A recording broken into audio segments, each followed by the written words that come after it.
Aujourd'hui, je vais vous présenter la bonne façon pour semer le canna. Il vous faut des pots, des rhizomes de canna que vous allez avoir, bien sûr, gardés pendant l'hiver au frais, un peu de terre, des secoupes et de l'eau.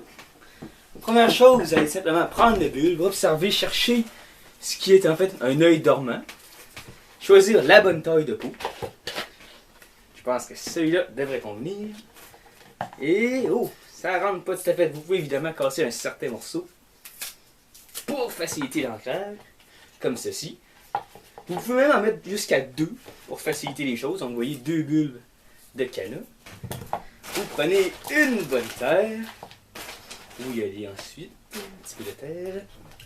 Vous venez insérer votre bulbe au fond, l'œil pointant vers l'extérieur.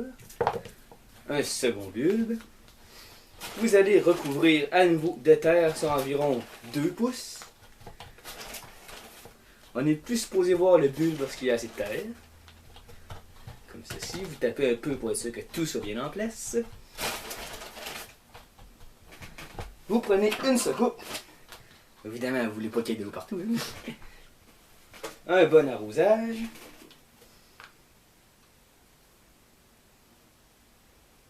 Et là, cette secoupe ne semble pas tout à fait fonctionner. On va prendre celle-là.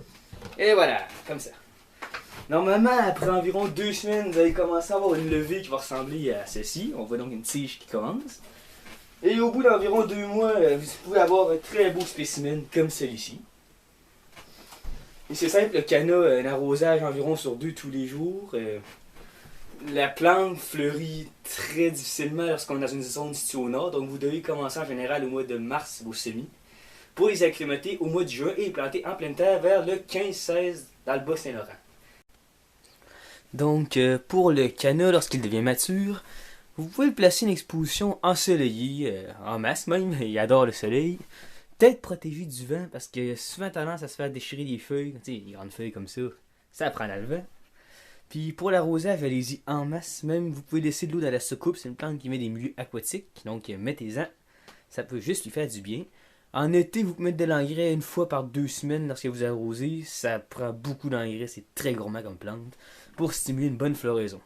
C'est tout pour aujourd'hui.